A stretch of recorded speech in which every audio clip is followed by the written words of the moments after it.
வாக்காளர் பட்டியல் சிறப்பு தீவிர திருத்தம் தொடர்பாக திமுக அமைப்பு செயலாளர் RS பாரதி பேசி வருகிறார். அதனை பார்க்கலாம். வராதவர்களை பற்றி வந்தவங்களே அதிகமா இருக்கிற போது வராதவங்களை பற்றி கவலைப்பட்டு பிரயோஜனம். அதாவது வந்தவர்கள் பெருந்தன்மையோடு வந்திருக்கிறார்கள், வர இருக்கிறோம், ஜனநாயக உணர்வு அவர்களுக்கு இருக்கிறது. மற்றவர்கள் ஏதோ தனிப்பட்ட காரணங்களுக்காக பயந்து கொண்டு வெளிப்படை எம்பான பயந்தாங்கொழிகள் வரவில்லை, வீரர்கள் வந்தார்கள்.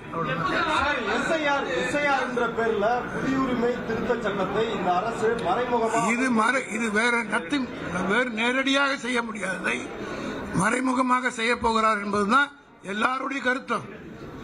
ஏறத்தாழ அங்கே பேசிய அத்தனை கட்சி தலைவர்களும் இது எஸ்ஐஆர் என்பது மட்டுமல்ல, NRCயை கொண்டு வருவதற்கு குடியுரிமையை கொஸ்டின் பண்ணுவதற்குரிய ஒரு சதி, திட்டமிட்ட சதி, கான்ஸ்பிரசி என்றே சொன்னார்கள்.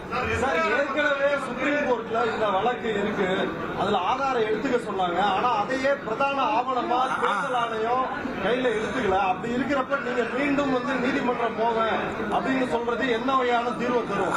நீதிமன்றத்துக்கு கடைசி இடம் அதுதான். அந்த நீதிமன்றத்தின் மூலமாகத்தான் நாம் எதையும் தீர்க்க முடியும். ஆகவே நீதிமன்றத்தின் மீது எங்களுக்கு நம்பிக்கை உண்டு. இந்த எஸ்ஐஆர் விசாரணையில் இருக்கிற போதே ஏன் இந்த அவசரம் என்பதை வழக்கு போடுகிற போது வழக்கறிஞர்கள் இதையும் ஒரு பாயிண்ட் அங்க வைப்பாங்க. When the case is pending before the Supreme Court, what is the urgency for the Election Commission to implement it in wherever elections are going to happen within a month, 4 or 5 months? What is the urgency?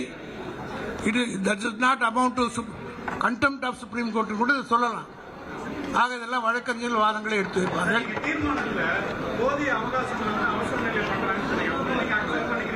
அதான் SIR என்பது வேற, revision என்பது வேற. அதாவது இது இப்போ ஒவ்வொரு எலெக்ஷனுக்கு முன்னாடி, கார்பரேஷன் எலெக்ஷன் முன்னாடி deletion, inclusion, double entry, shifted இதெல்லாம் இருக்கும்.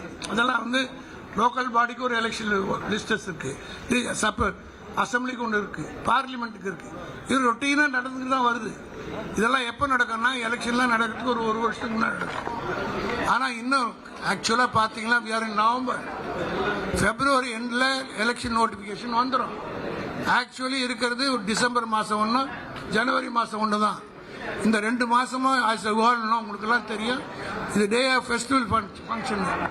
கிறிஸ்தவர்களை பொறுத்த மட்டும்